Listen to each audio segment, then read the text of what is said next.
Let's talk about the application process itself, because I know most people are also interested in applying for a dual MPH and MBA program. Um, Looking back, when you were crafting your statement of purpose, what were some of the essential elements you incorporated? Even before we come to the statement of purpose, how did you start the research, or how did you start researching into programs? Because I know Hopkins is not the only school that offers dual MPH MBA. What went into your research, your background work in these programs? Right. So I started the entire process almost 2 years before I actually put in my application, because I wanted to make sure that I had good information and I wanted the opportunity to also talk to people. Okay. So, I mean, I remember I reached out to you around that time, like 2 years before I applied. But not only you, there were a lot of people from different institutions that I reached out to. My application journey involved like reading up on the internet about the different schools, but also about people who had gone through their program and what they were doing After the program. after the program. Yes, I had the opportunity to speak to several people from different institutions, professors in the institutions, and the alums from those institutions as well, including Hopkins. I did a lot of research online. I studied for the GRE for quite a bit of time. Yeah. Took the exams as well. I mean, it was a long, drawn out process. Looking back, I think that I did my best, but if I could do things differently, I will prioritize reaching out to people in the different institutions more than I did. And I'll also be, I was recently telling someone in the MPH office that if I could do my application all over again, I will rewrite my entire statement of purpose, because like with the information I have now, what I've learned Yeah, since about that. getting here, even what I've learned about the application process and the kinds of people I've met here, my mind being open to all Yeah, sorts of things, yeah. I would definitely have written it different, and I would have aimed to write a more cohesive story that communicates my vision and how my background and Has experiences have influenced that vision. Okay, okay. So you seem to have done pretty much a very extensive background research. I mean, there are some people who don't do anything at all, and they wake up one day they want to apply to graduate school. But it seems like you put a lot of thought into the process. Let's talk about your statement of purpose. Right. What what were some of the essential elements that you think were in your statement of purpose that propelled you to get the summer scholarship? I know, like, the review committee take a holistic approach to reviewing your materials, which include your statement of purpose, recommendation letters, your academic background, and even your life before medical school, or even before you start thinking of applying. But when you were crafting your statement of purpose, what were some of the highlights that you could think of? So, like you rightly said, they consider a whole host of things beyond just a statement of purpose. I don't think that's the only thing that determines who gets what scholarship. But specifically about my statement of purpose, I'll address it in two ways, or I should say from two perspectives. What I did and what I think now, with all the knowledge I have, what I think I could have done better. So I did try to highlight what I think I can contribute to the school community, especially as a graduate. And I also tried to focus on why I think I should be in this program at this time and what I hope to get from the program. Okay. I tried to give a bit of my background as well. But in terms of what I would have done better, or what I would do better if I had to do this all over again, I would focus on telling a more cohesive story, or a better story of what my vision is, how this program fits into that, what I hope to bring to the community, and tie it all together in a nicer story, more or less. Yes, I think I would focus on doing that part of it better. Okay. But maybe if you had put all these things together to package it into a nice story form, they wouldn't have gotten the summer scholarship. I mean, I don't know. Counterfactual. I Anyway. don't know, but Yeah. I'm just grateful for how things Oh turned yes, out. yes, definitely. Regardless, yes. Yeah. So let's talk a bit about recommendation letters. What was, the strategies that you deployed in specifically selecting who writes your recommendation letter and how many people? Yeah, I know that the temptation typically is to look for high-ranking people to write the recommendation letter. And interestingly, when I was doing my research, I remember at least reading it on the Hopkins site. They say don't look for, the person with the biggest title. Look for somebody who can speak specifically to your situation. So that was what I tried to do. I did have at least one high-ranking recommender, but out of my four recommenders, I focused on picking people who I had worked directly with or had some form of direct relationship with, and could speak to my work ethic with specific examples of things that had happened while I worked with them. So that was a focus for me. People who knew me and had worked directly with me or interacted directly with me, rather than just someone with a big title. Okay. Yeah, and I think that is very crucial. You need someone who can really tell the specific encounters he has had with you, give like personal anecdotes, examples of the kind of projects you've worked on, and I think that is pretty much. And of course, it should be superior to you. Oh yes, they're all yes, superior. Yeah, that's fair. Okay, so now let's talk about the GRE.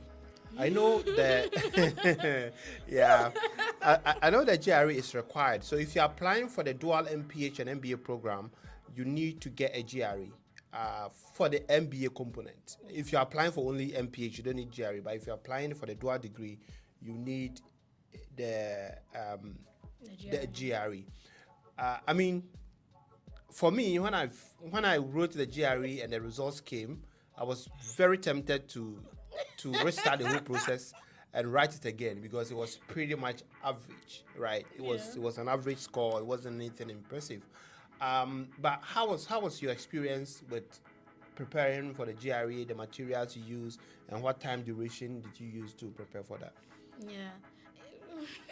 Preparing for the GRE was also kind of tough because the main focus time that I had to work on my entire application, I mean, not the entire 2 years, like the period starting from say March of last year till I put in my application in October.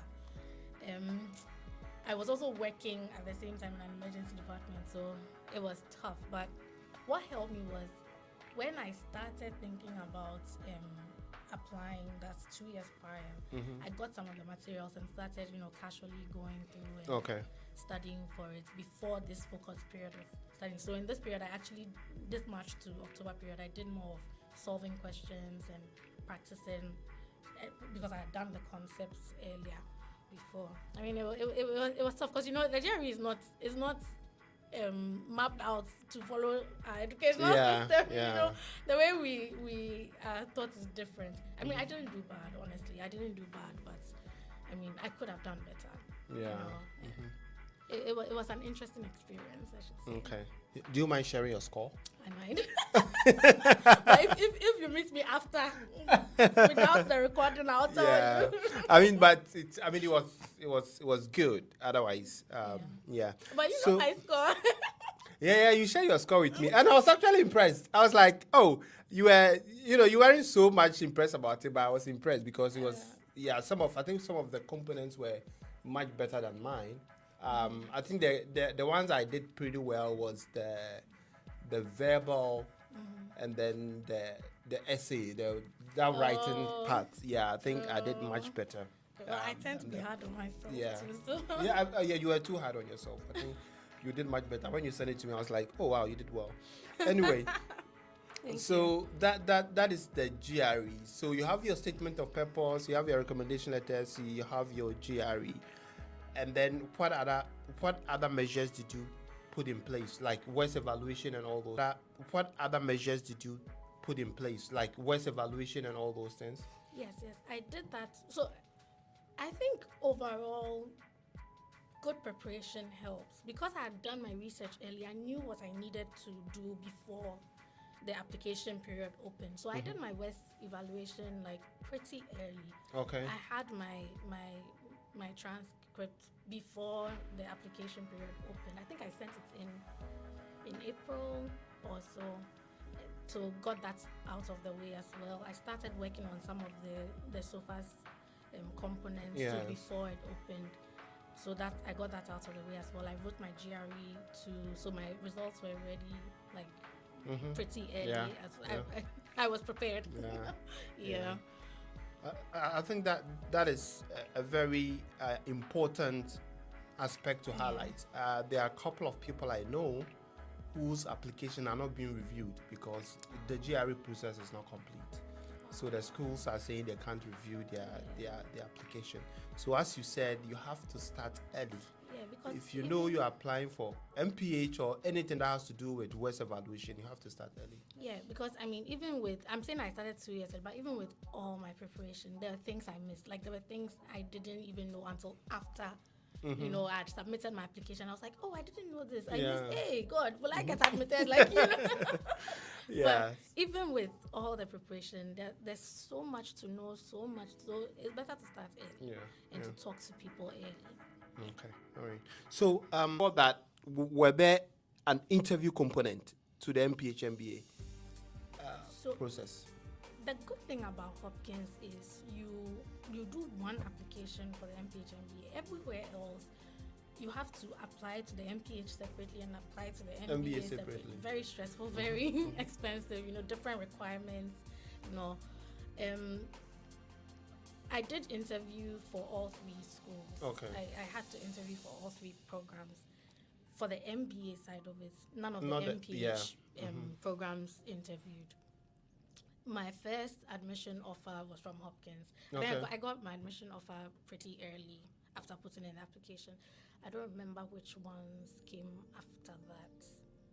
Yeah, but Hopkins was the first that came, and then the others also came. I got admitted into all of them, so they. Okay. Yeah. All right. So the interview, what were some of the questions that they asked you?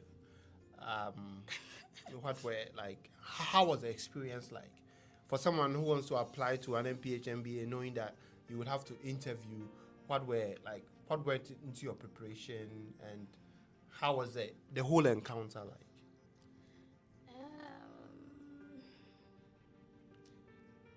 Trying to remember, but again, a lot of research. I was on the internet a lot, looking for like specific interview questions for the different schools, trying to understand from as much information as I could glean what kinds of questions they ask.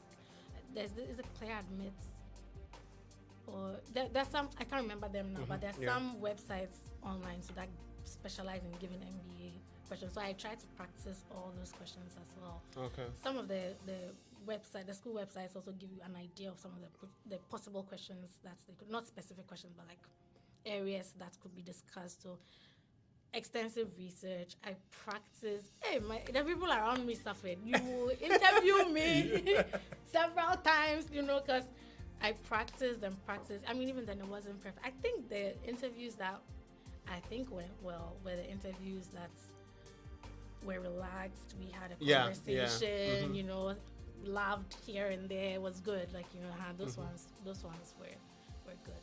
The MBA interviews were not. Yeah, and they were all virtual, right? I did one in person and then 2 virtual. Which one was in person? I did Yale in person. Okay.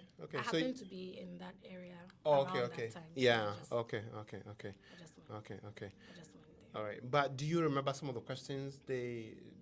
Yes. One common question I ran through was, tell me about a time you succeeded at something. Tell me about a time you failed at something. What are your strengths and weaknesses? You know, those kinds of behavioral questions. I learned this. Now, in business school, they teach us that too, but I had read about, the STAR method where Yeah, you yeah. describe the situation, you talk about the task and the action. So I did my best Yeah. representation of that, and talked about some of the things I had succeeded at, some of the things I had failed at. And even in that conversation, some of the conversations I had, I realized there were things that especially those of us coming from, certain parts of the world, it's easy to downplay some of our Your achievement. experiences. Yes. But now you're talking to somebody else and then they're like, oh, I see you did this. Can you tell me about that? Yeah. And in my mind, I'm like, hey, that one is important. Yeah, I didn't that is know, true. but and then you speak to that as well. So Yeah. I enjoyed, overall, I think I enjoyed the interview process. Okay, that's good.